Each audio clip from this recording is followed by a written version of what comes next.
Losing a partner is one of the most difficult and life-altering experiences anyone can face. It's not just the deep emotional sorrow. It's the flood of decisions that suddenly rest on your shoulders. In moments like this, it's easy to act out of pain, loneliness, or pressure from others. But some decisions, if made too quickly, can lead to long-lasting regrets, financial strain, or emotional setbacks that only delay healing. The truth is, while every person's grief is unique, there are certain things you should pause and reconsider before saying yes to. In this video, we're going to talk about 5 important things you should take no to after losing your partner. Mistakes many people unknowingly make during this vulnerable time. These are the kinds of choices that can complicate your grief, not ease it. By understanding them now, you can protect your emotional, financial, and physical well-being. Stay with me until the end, because these insights aren't just about avoiding pain.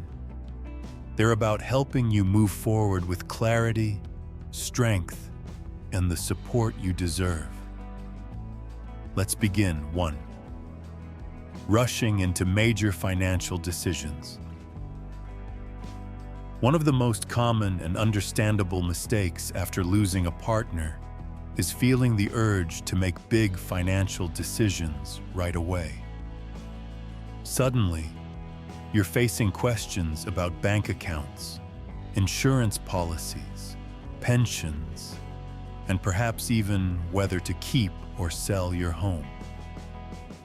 In the whirlwind of grief, taking fast action can feel like gaining back a sense of control. But the truth is, grief clouds your thinking. Decisions that seem right in the heat of emotion might not serve you in the long run. Take the example of Linda, a 69-year-old retired teacher in Colorado Springs. After her husband Tom passed away, friends and relatives encouraged her to sell their home and move closer to family. The idea seemed practical: less space, lower bills, and a new start. Within a few months, she sold the house they'd shared for over 30 years and moved into a condo across the state. But as time passed and the initial shock wore off, Linda realized the move had been premature. She missed her garden, her neighbors, the street where she'd walked her dog for years. The decision, made in haste, left her feeling even more unmoored. If she could go back, she said, she would have waited. That's the lesson here. Give yourself space to breathe before making any financial choices that can't be undone. The first year is a time for adjusting emotionally, not taking financial risks. 2. Trusting everyone who offers advice. In times of loss, people mean well. Friends, extended family members, or even financial professionals may rush in with advice. But not all guidance is good, and not all advisors are trustworthy. Sadly, some people see widows and widowers as easy targets, especially when it comes to money. You might receive offers for can't-miss investments, pressure to sign paperwork, or encouragement to spend large sums quickly. Whether the person is a slick salesman or simply a loved one with limited understanding, your answer should be the same: slow down. If someone pushes you to make a financial move fast, that's your cue to step back. Get a second opinion. In fact, talk to a trusted advisor who has no stake in your decision, just your well-being. 3. Giving away money or belongings too soon. Grief often stirs up a deep desire to give, to help your children, donate to causes, or share with close friends. Generosity is beautiful, but giving too soon, especially before your financial picture is clear, can backfire.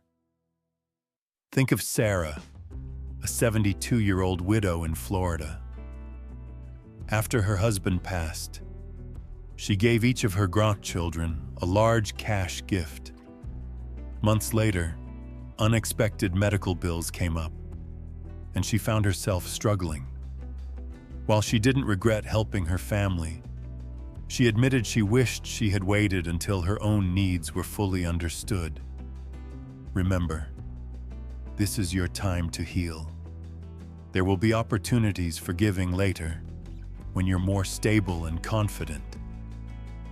Another mistake many people make during this vulnerable time is giving away large financial gifts or dividing up assets too soon. It might feel generous or even practical in the moment, but it can leave you exposed later. What seems manageable now might not be sustainable a few years down the line. Before you make any major decisions about money, whether it's gifting, downsizing, or shifting investments, pause and consult with someone you trust. A financial advisor who understands your long-term goals can help you plan in a way that protects both your peace of mind and your future security. That's why many experts suggest the one-year rule, waiting at least 12 months before making any big financial changes. That time gives you space to breathe, grieve, and think clearly. Losing a spouse is already one of the hardest transitions in life. The last thing you need is added stress from a decision made too quickly. Take your time. There is no deadline. The best choices are made with clarity, not grief. 4. Isolating yourself from loved ones after losing a partner. It's natural to want time alone. Grief is deeply personal. Sometimes solitude feels like the only space where your pain is understood. But while quiet moments are part of healing, total isolation can become a dangerous pattern. Human connection is essential, especially when your world feels like it's been turned upside down. Many people start by telling themselves they just need more time before talking to anyone. But days turn into weeks, and before long, loneliness settles in. Not as a choice, but as a habit. That's what happened to Jack, a 77-year-old retired postman from Ohio. After his wife passed, he stopped answering calls. He missed his granddaughter's piano recital and skipped the weekly card games he used to love. He told himself he wasn't ready, that nobody understood, that being alone was easier. But months later, Jack felt worse, more tired, more irritable, and strangely disconnected from himself. His appetite faded, and his days blurred together. It wasn't until his neighbor gently knocked one morning and invited him for coffee that something shifted. That one visit became a weekly ritual, then a walk around the block, then a few hours at the senior center on Thursday afternoons.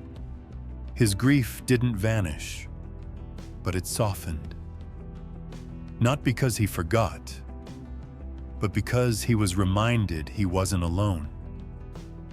You don't need to dive into social events if you're not ready. Start small. Answer a text. Sit on the porch with a neighbor. Attend a support group just to listen. These simple steps don't erase grief, but they keep you connected to the life that continues around you. And here's something important. Don't push away the people who care most. It's easy to get irritated or feel misunderstood, but often, those reaching out are just unsure of how to help. Let them in. They may not have the perfect words, but their presence can carry you through moments you thought you couldn't bear. Even if you don't talk, just being near others, hearing their stories, sharing a silent moment, can help lift the weight. These first two choices, rushing financial decisions and withdrawing from others, are among the most common and most heartbreaking mistakes made after loss. But by learning from them, by taking your time and staying connected in small, gentle ways, you're not just surviving, you're honoring your loved one's memory by continuing to live with care and purpose. Your healing will look different than anyone else's, and that's okay. But you're not alone on the path forward. If this story resonates with you, I'd love to hear what stood out. Leave a comment below, and don't forget to like and subscribe for more stories and support as you navigate life after loss. You still have so much life ahead. Let's take it one wise, caring step at a time. 5. Ignoring your own health and well-being. When a spouse passes away, it's easy to become so wrapped in grief that your own well-being quietly slips through the cracks. You might skip meals, cancel doctor appointments, or stop moving your body simply because getting through the day already feels like enough. But here's the hard truth. Neglecting your health doesn't honor your love. It only makes the healing process harder. Grief doesn't just weigh on the heart. It impacts the body in ways that are subtle but serious. Studies show that widows and widowers face a higher risk of heart issues, elevated blood pressure, weakened immune systems, and even memory problems. Sleep often becomes disrupted. Appetite shifts. Some people lose interest in food altogether. Others may reach for processed comfort foods, salty snacks, sugary treats, whatever's easiest.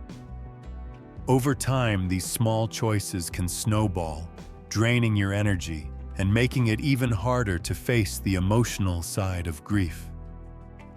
That's exactly what happened to Howard, an 81-year-old veteran from Kansas City. After losing his wife, he stopped cooking altogether.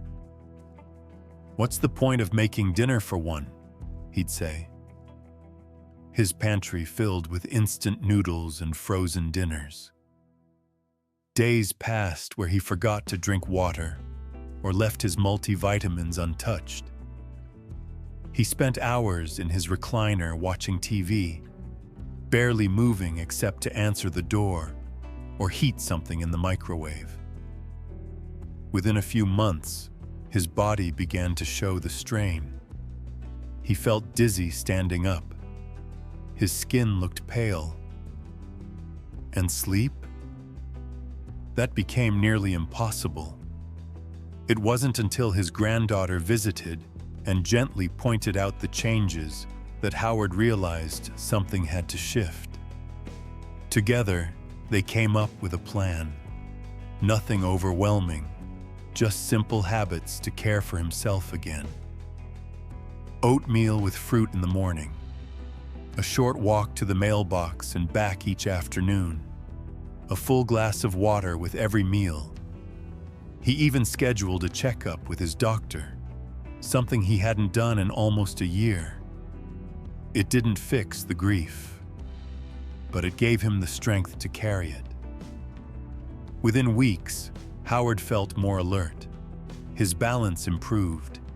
His emotions still came in waves, but now he had more energy to meet them. You don't have to run a marathon or overhaul your diet to take care of yourself after loss. Start small. Eat real food when you can. Soups, fruits, eggs, something warm and nourishing. Hydrate regularly.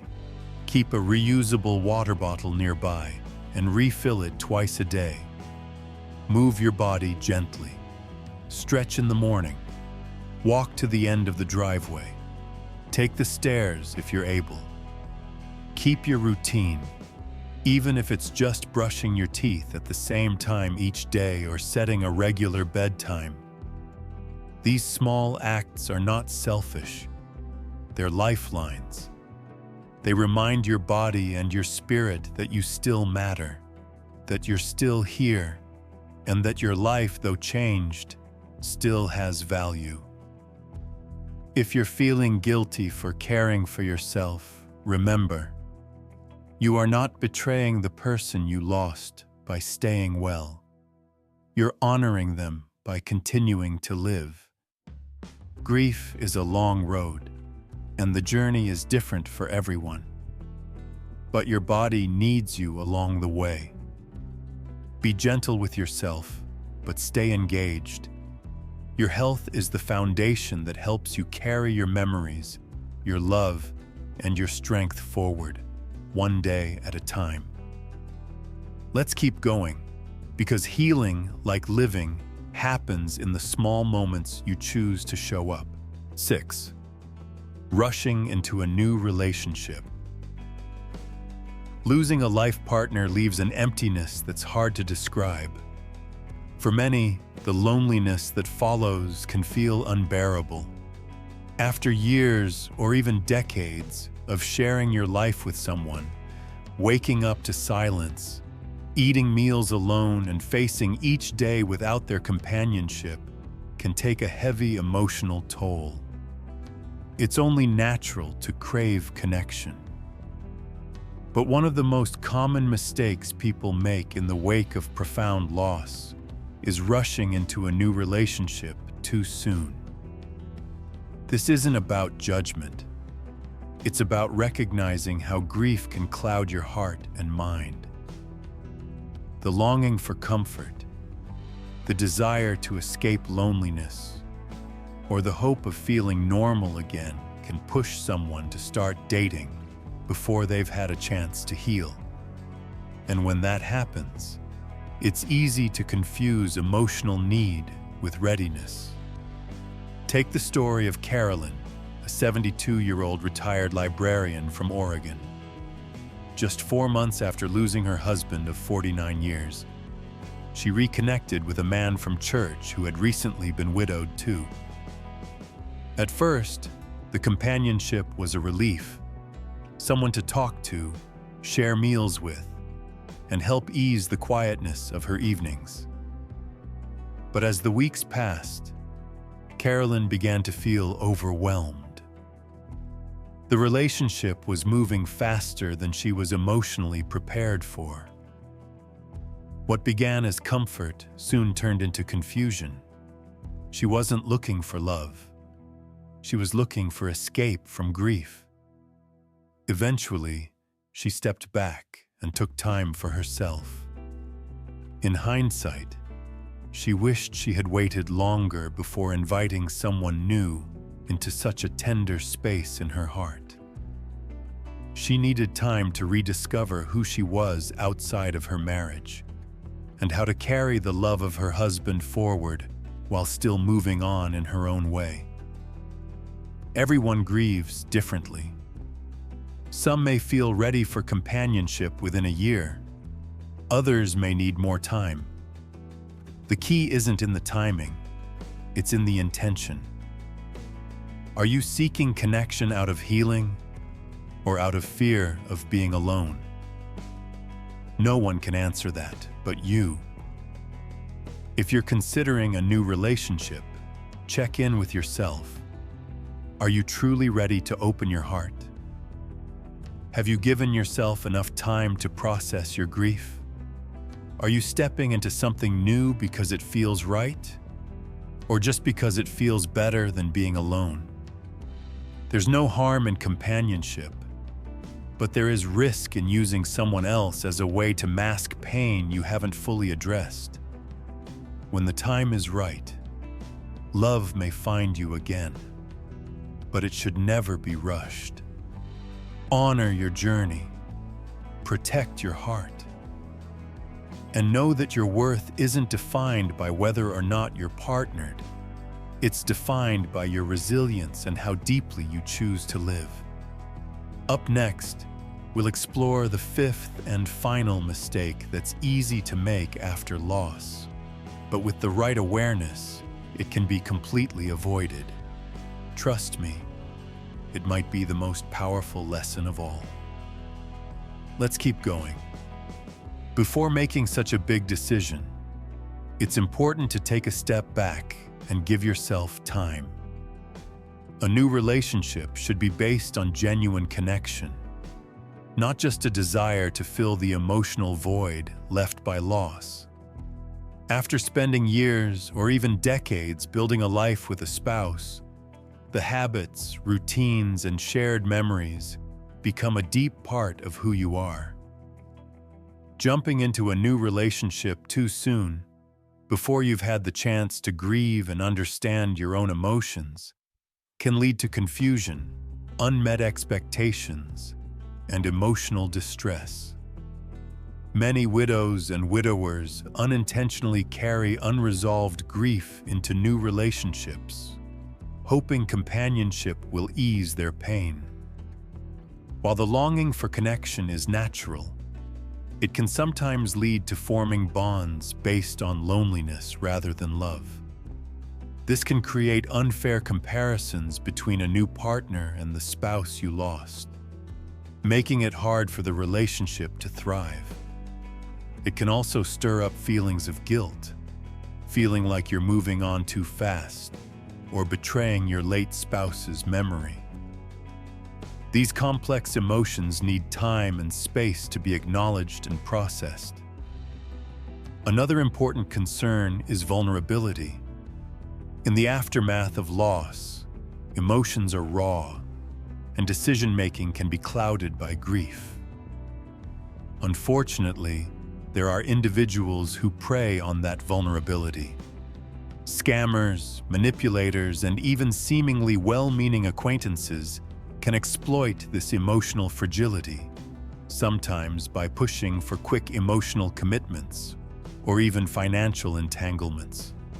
Widowed seniors are often targeted for romance scams or pressured into relationships that ultimately cause more harm than healing. If someone you meet pressures you to commit quickly, isolate from family, or share financial access, those are serious red flags that should not be ignored. This is not to say that widows and widowers should avoid love altogether. In fact, many go on to find deep, meaningful companionship later in life. But the healthiest and most rewarding relationships happen when both individuals are emotionally ready, when the connection is formed from a place of peace, self-understanding, and genuine desire, not urgency or fear of being alone. That's why time and reflection are key. Take the time to rediscover who you are outside of the relationship you once had. Ask yourself what you truly want from a future partner and what qualities matter most to you now. Let yourself get comfortable with your own company again. Learn to enjoy quiet moments, find new routines, and regain a sense of self before inviting someone new into your life. If and when you decide to explore dating again, go at your own pace. There's no need to rush. Talk to trusted friends or family about your feelings, and seek their perspective if you're unsure. Surround yourself with people who respect your journey and support your healing process. Don't allow anyone, no matter how well-meaning, to push you before you're ready. Ultimately, grief is not something you get over. It's something you learn to live with. And healing doesn't mean forgetting or replacing your spouse. It means finding strength within yourself, honoring the past, and embracing whatever future feels right for you. When you are ready to love again, it should come from a place of clarity and calm, not desperation or fear. That's when love becomes a gift again, not a complication. Remember, your story isn't over. It's just a new chapter, and you get to write it on your own terms. For many years, some people leave their spouse's belongings exactly where they were. Her shoes by the door, her clothes in the closet, her favorite coffee mug still sitting on the shelf.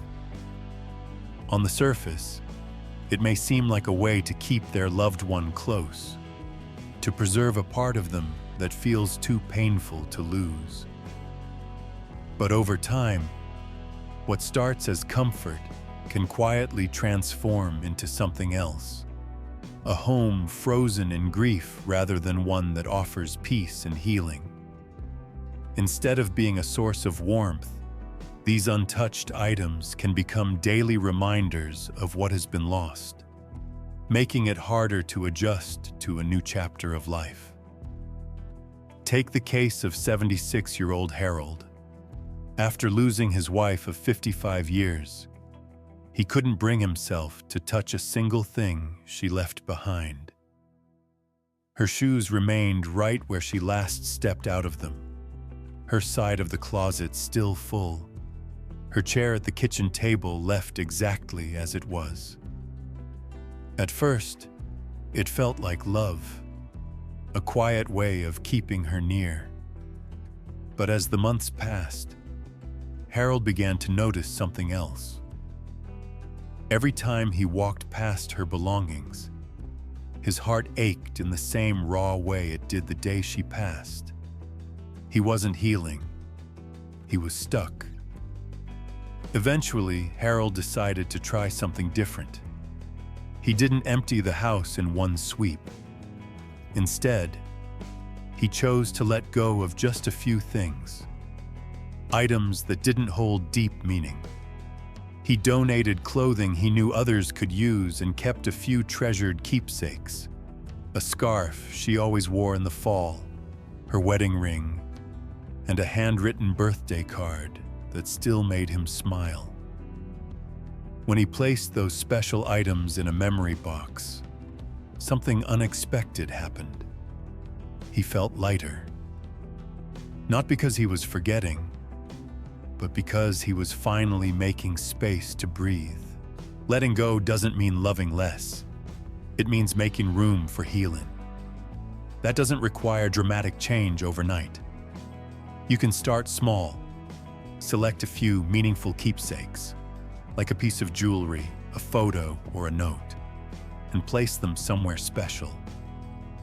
As you feel ready, slowly begin sorting through other belongings. Ask yourself, does this item bring comfort?